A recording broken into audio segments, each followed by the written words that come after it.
औज़ुबिल्लाहिमिनश्शैतानिर्रजीम बिस्मिल्लाहिर्रहमानिर्रहीम। अस्सलाम वालेकुम व्यूअर्स, मैं हूं आपका अपना सलमान मुजाहिद बलोच, एडवोकेट हाई कोर्ट व साबिक हक परस रुकने कौमी असम्बली कराची से। जी कुफ्र टूटा खुदा खुदा करके और BRT पे जो है वो काम शुरू हो गया पिछले 3-4 दिनों से। और अब ये काम जो शुरू हुआ है वो FWO ने किया है, यानी कि फौजी वर्क्स ऑर्गेनाइजेशन ने किया है। कोई सिविलियन इसमें अथॉरिटी नहीं है। और हम ये समझते हैं कि इसका कराची वालों की जो दुआएं थी, कराची वालों की जो इल्तिजाएं थी, कराची वालों की जो मन्नतें थी, वो जो है अल्लाह के बाद जो हमारे चीफ ऑफ आर्मी स्टाफ हैं, जो हमारे फील्ड मार्शल हैं, चीफ ऑफ डिफेंस स्टाफ हैं, आसिम मुनीर साहब ने और पाक फौज ने सुन ली और जो है वो BRT का ठेका मनसूख करवा के BRT का ठेका जो है वो ठेकेदार से लेके सूबाई हुकूमत को ये पाबंद किया कि अब ये काम जो है वो FWO के तहत किया जाएगा और कराची वालों को मजीद परेशान नहीं होने दिया जाएगा और कराची के लोगों को, लाखों करोड़ों लोगों को जो है इस मुसीबत से निजात दिलाई जाएगी। क्योंकि सिंध हुकूमत की नाअहली बिल्कुल साबित हो चुकी, सिंध हुकूमत इसमें बिल्कुल फेल हो चुकी।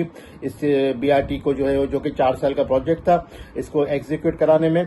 और मैं समझता हूं कि हम ये कहेंगे कि शुक्रिया जनरल आसिम मुनीर साहब, शुक्रिया पाक फौज और शुक्रिया जो है वो FWO फौजी ऑर्गेनाइजेशन के आपने कराची में आते ही BRT का काम शुरू कर दिया। जैसे ही आपको सिग्नल मिला और आपने जो है वहां पे अपने बोर्ड भी आवाजा कर दी और काम शुरू हो चुका है। उस पर बहुत तेजी से काम हो रहा है और इसकी जो तेजियां हैं वो तेजियां ये भी हैं कि आज शर्जील मेमन साहब ने, वजीर आला सिंध ने BRT का अलग अलग जो है वो दौरा किया। शर्जील मेमन साहब अलग थे और वजीर आला सिंध साहब जो है वो 2-3 बुजुर्ग के साथ थे, उन्होंने अलग अलग दौरा किया। उनके साथ मेयर कराची भी थे।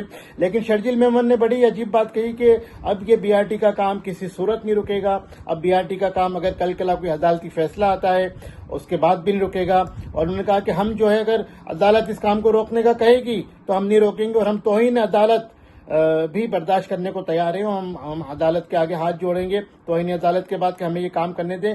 और मैं समझता हूं कि मामला भी जो है वो हाई कोर्ट में पेंडिंग है। जो पिछले ठेकेदार थे उन्होंने जो है हाई कोर्ट में एक पिटीशन फाइल की हुई है और उसमें उन्होंने स्टे मांगा हुआ है कि जी हमें स्टे ग्रांट कीजिए। लेकिन पिछली समाअत पे भी 2 समाअत हो चुकी है हाई कोर्ट में, सलीम जैसर साहब की DB में, लेकिन अब तक इनको स्टे इसमें नहीं मिला। और लास्ट डेट पे जो आखिर में जो दोनों जजेस ने जो सवालात किए थे वो भी यही कहते कि आखिर इतना डिले क्यों हुआ, ठेकेदार ने इतना डिले क्यों किया और कराची के लोगों को इतनी तकलीफ पहुंचाई जा रही है, कराची के लोग इतना सफर कर रहे हैं, कराची के लोग जो परेशान हैं।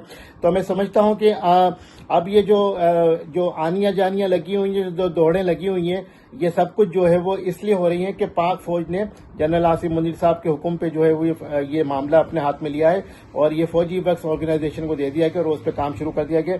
अब मैं समझता हूं कि ये वजीर आला सिंध ने जो है इस हफ्ते 3 दफा इस हफ्ते जो है BRT का विजिट किया है, BRT का जो है दौरा किया है मुख्तलिफ उसके पोर्शन का, गुलशन का, उसके जहाँ पे आपका ये इंजीनियरिंग कॉलेज है आपका, नुमाइश से आगे जो है जहाँ पाकिस्तान का मैप का भी लगा हुआ था वहां का। उन्होंने कहा जी मैंने फौरी तौर पे ये मामला अपने हाथ में ले लिया और मैंने काम शुरू करा दिया है और ये जो है वो ठेका जो है वो हमने रोड साइड्स की रोड तामीर करने का जो है वो हमने FWO को दे दिया है।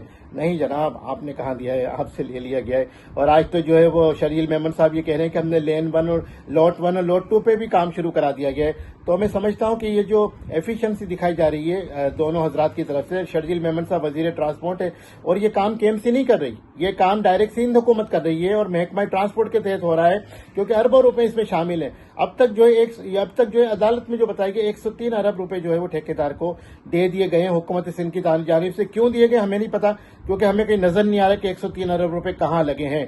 लाजमी बात है इसमें कमीशन भी होता है, इसमें करप्शन भी होती है, इसमें और भी मामला होते हैं। बहरहाल ये जाने और सरकार जाने, लेकिन हम as a social worker, as a political worker, as a son of Karachi ये मामला को उठाते रहेंगे और जो है आपको आईना दिखाते रहेंगे। इसके बाद वजीर आला सिंध ने कहा कि अब ये मामला को मैं खुद देखूंगा।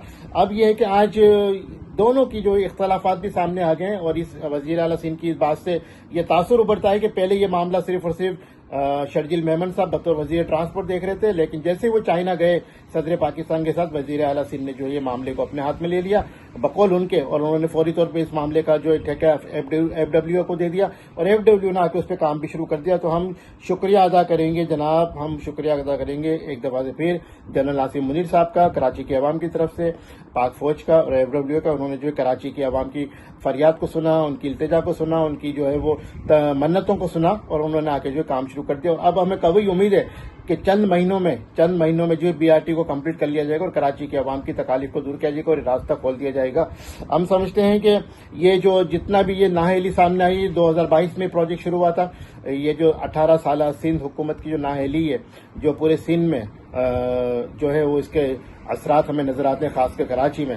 और कहने वाले तो ये भी कहते हैं कि यानी दुबई पोर्ट को चलाने के लिए कराची की इंफ्रास्ट्रक्चर को तबाह किया गया और ये जानबूझ के किया गया और उस मद में भी किया गया कि न गवादर पोर्ट चल सके, न कराची पोर्ट चल सके, और दुबई पोर्ट को चलाने के लिए हुक्मरान जमात और हुक्मरानों ने ये काम किया। हम समझते हैं कि इस पर भी जो है जितनी मजम्मत की जाए। क्या में अभी खबरें सारी आ रही हैं। अब आखिर में कराची वालों को जो उम्मीद है वो field marshal general Asim Munir साहब से ये कि वो इस मामले को जो है वो आखिर तक जो है वो हुक्म देंगे कि इसको आखिर तक पूरा किया जाए और इसको जल्द से जल्द जो है वो फौजी वर्क्स ऑर्गेनाइजेशन के तहत इसको तय किया जाए और इसको जो है खत्म किया जाए। तो अब ये जो आखिर में फिर कहूंगा कि आज जो वजीर ट्रांसपोर्ट ने कहा कि हम तौहीन अदालत भी बर्दाश्त करने को तैयार हैं, तो भाई पहले कहाँ थे?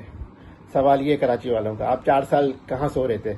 वजीर आला सिंध 4 साल कहाँ सो रहे थे? और हमारे जितने भी इसमें जो स्टेक होल्डर्स वो 4 साल कहाँ से, क्यों ठेकेदार को जो है वो लूज छोड़ा हुआ था? क्यों जो है वो आपने डिजाइन नहीं दिया? क्यों ठेकेदार ने काम पूरा नहीं किया? क्यों मशीनरी पूरी नहीं थी? बहरहाल ये वो चीजें जो पुरानी बातें हो गई, अब FWO में काम शुरू कर दिया और कराची वाले जो है मुतमईन है इंशाअल्लाह ताला ये जब मामला भी जल्दी निमट जाएगा। और हम समझते हैं जैसे कि हमने मुतालबा किया था कि कराची को जो वफाक अपने अंडर में ले ले, तो इसका ये की है कि कराची को वफाक अपने अंडर में ले, जिस तरह से BRT को अपने अंडर में लिया है पाक फौज ने, इस तरह से कराची के दीगर मामला को भी अपने अंडर में ले और कराची को एक आइन जो क्लचिस है करप्शन के उससे आजाद कराए। बहुत शुक्रिया। मैंने कहा ये एक इम्पोर्टेंट मामला था, इस पर आज छोटा सा विलोक कर ले चंद मिनट का और आवाम को ही बता दें। अल्लाह हाफिज। आपका अपना सलमान मुजाहिद बलोच। ये मेरा चैनल भी है, यूट्यूब भी है, अगर आपने इसको सब्सक्राइब नहीं किया सब्सक्राइब कर लीजिए। बहुत शुक्रिया। अल्लाह हाफिज।